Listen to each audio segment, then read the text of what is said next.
अब हम लोग खल्ला सरयुग लक्षण का अध्ययन करेंगे। शून्य ध्वनिन्दुरु भयो नेत्सालो न वायुतुः खल्लासरो न सुखदा कम्बुल फल नासना।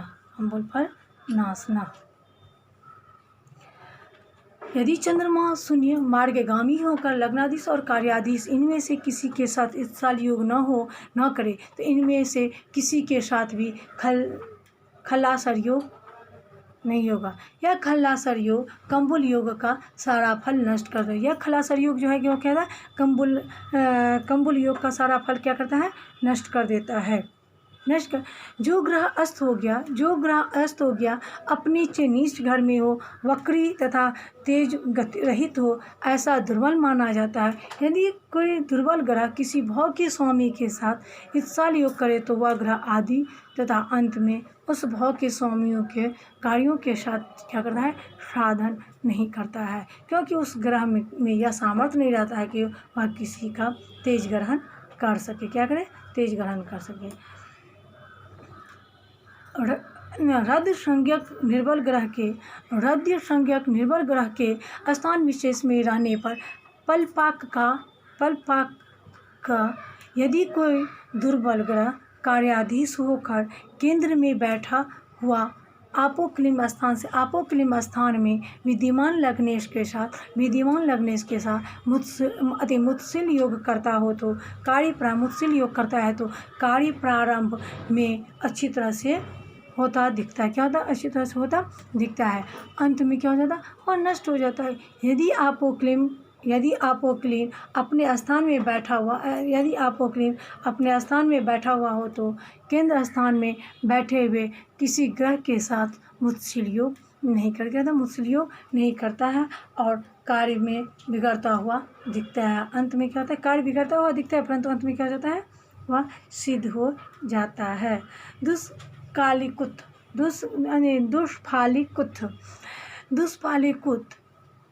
कोई मंदगति ग्रह अपनी राशि, अपने उच्च स्थान, अपनी हृदय, अपना दृष्टान और अपने नमांश में स्थित होकर अपनी राशि आदि शुभ अधिकारों से हीन शीघ्र गति ग्रह के साथ इत्साल करता हो तो क्या होता है, अभीष्ट कार्य सिद्ध होता है। यदि शीघ्र गति ग्रह वक्र आदि निर्बल पद पर आसीन हो तो क्या होता है, वांछित कार्य साधन करने वाला नहीं होता। क्या होता है, वांछित कार्य साधन करने वाला नहीं होता है।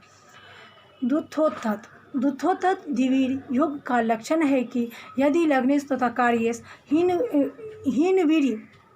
हीनवीर होकर अस्त नीच शत्रु के घर में हो तो अथवा वक्र होते हुए तेजहीन अतएव निर्बल हो तो लग्नाधीश और कार्याधीश इन दोनों में से कोई ग्रह किसी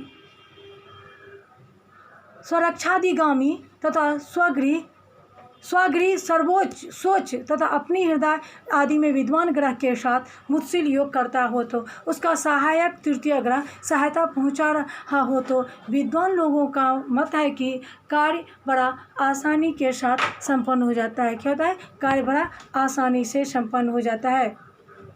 तंबीर योग कहते हैं कि यदि लग्नेश तथा कार्येश का परस्पर मुत्सिल योग न हो, इनमें से कोई बलवान ग्रह राशि के अंतिम अंश 29 अंश में विद्यमान रहता हुआ अन्य राशि में गमन कर रहा हो तो वह अपने दीप्त अंश वाला अगली राशि में विद्यमान ग्रह को अपना क्या करता है, वह तेज प्रदान करता है।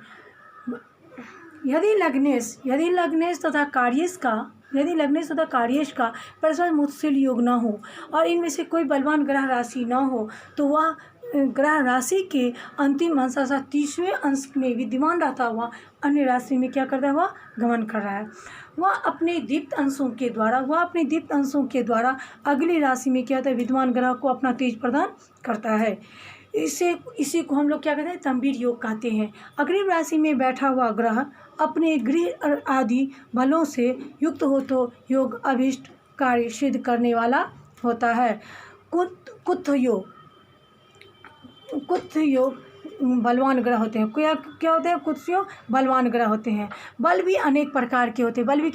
अनेक प्रकार के होते हैं। एक प्रकार का बल यह है कि जैसे सब की अपेक्षा सबकी अपेक्षा लग्न में विद्वान ग्रह क्या होता है, बलवान होते हैं। उसके अभाव में केंद्र क्या होते हैं, 4, 7, 10 चतुर्थ सप्तम दसम स्थान में स्थित ग्रह क्या होते हैं, बलवान होते, क्या होते हैं, वह बलवान ग्रह होते हैं। निकट बलवान ग्रह तो होते हैं, लेकिन लग्न में विद्वान ग्रह की अपेक्षा क्या होते हैं, ये निर्बल भी होते, क्या होते हैं, ये निर्बल भी होते हैं। उसके अभाव में केंद्र के निकट पनफड़ अर्थात द्वितीय, पंचम, अष्टम, एकादश स्थान में स्थित ग्रह क्या होता है, बली होता है, क्या होता है, बली होता है। पनफड़ में विद्वान ग्रह केंद्रस्थ ग्रहों में किसी दशा में क्या होता है, वह निर्बल नहीं होता है। इसके अभाव में विलग्नदर्शी तथा तृतीय एवं नवम स्थान में स्थित ग्रह क्या होते हैं, बलवान होते हैं। केंद्र के निकट पनफड़ आपोक्लिम में स्थित विलग्नदर्शी तथा तृतीय, पंचम तथा नवम तथा एकादश स्थान में स्थित ग्रह क्या होते हैं, बलवान होते, क्या होते हैं, ग्रह बलवान होते हैं। इसके अतिरिक्त 6ठे, 8वें, 12वें स्थान को त्याग कर पनफड़ आपोक्लिम स्थानों में निकट क्या होता है, निकट शब्द का तात्पर्य होता है, क्या होता है, निकट शब्द का तात्पर्य होता है। जो ग्रह अपने घर, अपने उच्च, अपने मुसल्ला, अपने नमाज, अपने हृदय में विद्यमान हो तो क्या होता है, वह बलवान होता, क्या होता है, वह बलवान होता है। नंदाक्षा भुजगा रवे में मध्यगति तुल्य जिनकी गति ग्रह स्पष्ट हो, वे ग्रह भी क्या होते हैं, बलवान होते हैं। और शीघ्र अथवा मंद गति ग्रह भी क्या होते हैं, मध्यगमनशील ग्रह की अपेक्षा कभी बलवान हो जाया करते हैं। जो ग्रह उदय को प्राप्त करता है, मार्गी रहता है, वह बली होता है। और जिस पर किसी शुभ ग्रह की दृष्टि रहती है, जिस पर किसी पाप ग्रह की छुता जाता, चतुर्थ, दशम,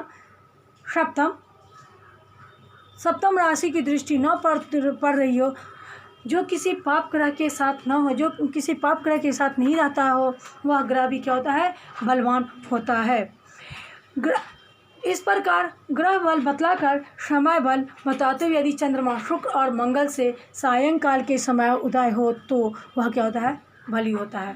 बृहस्पति तथा शनि आदि अर्धरात्रि के बाद उदित हो तो तब बली होती है। सूर्य, मंगल, बृहस्पति ये पुरुष ग्रह दिन के समय चंद्रमा, बुध, शुक्र, शनि रात्रि के समय क्या होते हैं, बलवान होते, क्या होते हैं, बलवान होते हैं। जो ग्रह वृक्ष, सिंह, वृश्चिक और कुंभ राशि में बैठे रहते हैं, वे भी क्या होते हैं, बलवान होते हैं। स्त्री संज्ञक ग्रह चतुर्थ भाव से लेकर 6 राशि पर्यंत, सभी स्त्री संज्ञक ग्रह चतुर्थ भाव से लेकर 6 राशि पर्यंत किसी राशि में बैठे हो तो क्या होते हैं, वे बलवान होते हैं। विषम राशि में बैठे हुए भी सभी पुरुष क्या होते हैं, ग्रह, और सम राशि में सभी स्त्री संज्ञक क्या होते हैं, बलवान होते हैं, क्या होते हैं, बलवान होते हैं। इस प्रकार शुभाशुभ विचार फल करना चाहिए, क्या करना चाहिए। यवन भाषा में ध्रुव का मतलब है निर्मल, और वह निर्मलत्व अनेक प्रकार का होता है। इनमें से कुछ इस प्रकार का है, जो ग्रह वर्ष मास दिन और प्रश्न लग्न से 6ठे, 12वें, 8वें स्थान में बैठे हो तो वह और वक्री ग्रह निर्बल होता है। शत्रु की राशि विराजमान नीच राशि में बैठा हुआ क्या होता है, वक्रीग्रामी, पाप ग्रहों से युक्त, क्या होता है, पाप ग्रहों से युक्त, अस्तंगत, क्रूर नीच, शत्रु राशिगत ग्रह के साथ मुश्किल योग मूत्रशील योग करने वाला ग्रह भी निर्मल होता है। जो ग्रह है किसी क्रूर ग्रह की छूत अथवा चतुर्थ सप्तम दशम तथा प्रथम दृष्टि से देखा जाता है। जो द्वादश षष्ठ और अष्टम स्थान में स्थित ग्रहों के साथ इत्साल करना चाहता है वह मुत्सिल योग कर रहा होता है, मुत्सिल योग कर रहा है तथा वह निर्मल योग होता है। जो ग्रह अपने घर से सप्तम घर में बैठा हुआ राहु के मुख पुच्छ पर विराजमान हुआ क्या होता है, निर्बल होता है।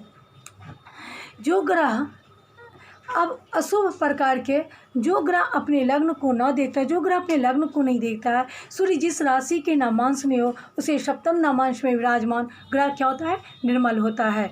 जो ग्रह स्वघर यानी जो ग्रह अपने घर में उच्च स्वदृष्कांत स्वर्ण आदि अधिकारों से हीन हो उसे जो किसी क्रूर ग्रह के साथ इसराफ योग कर रहा हो वह भी क्या होता है, निर्बल होता है। वह योग भी क्या होता है, निर्मल होता है, क्योंकि वह ग्रह किसी को मनोभिलषित कार्य सिद्ध करने में क्या होता है, समर्थ नहीं हो सकता। क्या होता है, समर्थ नहीं हो सकता है। क्या होता है, समर्थ नहीं होता है।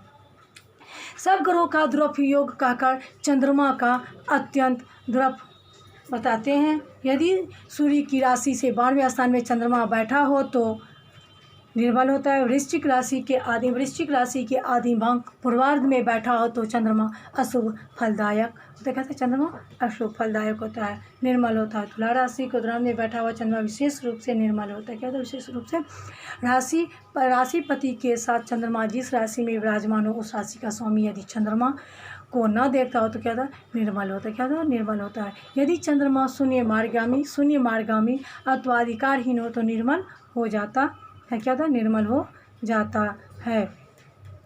कृष्ण पक्ष की अष्टमी से शुक्ल पक्ष की अष्टमी तक और कृष्ण पक्ष की एकादशी से अमावस्या पर्यंत चंद्रमा क्या होता है, चंद्रमा निर्बल होता है। राशि के अंतिम में नवमांश में वर्तमान चंद्रमा दुष्ट फलदायक होता हुआ निर्बल रहता है। जलमग्न और प्रश्न लग्न में चंद्रमा की सबलता पर विचार किया जाता है। क्या होता है, जन्म लग्न और प्रश्न लग्न में ही चंद्रमा की निर्बलता और सबलता पर विचार किया जाता है। शुक्ल पक्ष में मंगल, कृष्ण पक्ष में शनि, ये दोनों यदि चतुर्थ दशम सप्तम या प्रथम दृष्टि में चंद्रमा को देखता है तो चंद्रमा अशुभ फल यानी निर्मल होता है। क्या होता है, अशुभ फल निर्मल होता है। शुभ चंद्रमा के किसी भी योग विशेष से अल्प दूषणता का विश्लेषण करते हुए यदि शुक्ल पक्ष में दिन के समय मेष, मिथुन, सिंह आदि पुरुष संज्ञक राशियों में विद्यमान शनि चंद्रमा को देखता है तो उसे द्रव्य योग में कुछ कमी आ जाती है। द्रव्य योग में क्या आ जाती है, कमी आ जाती है। यदि शनि चंद्रमा को न देखता हो तो द्रव्य में क्या होती है, अधिकता आती है। कृष्ण पक्ष में रात्रि के समय समसंज्ञक राशि में विद्यमान मंगल चंद्रमा को देखता हो तो उसका द्रव्य क्या होता है, न्यून हो जाता है। यदि मंगल चंद्रमा को नहीं देखता है तो उक्त द्रव्य क्या हो जाता है, दोष बढ़ जाता है। बुद्धिमान लोग जन्म लग्न अथवा प्रश्न लग्न के समय पर भी करते हैं। कभी कभी वर्ष, मास, पक्ष आदि के लग्न में इसका विचार करना पड़ता है। क्या होता है, विचार करना पड़ता है। क्या करना पड़ता है।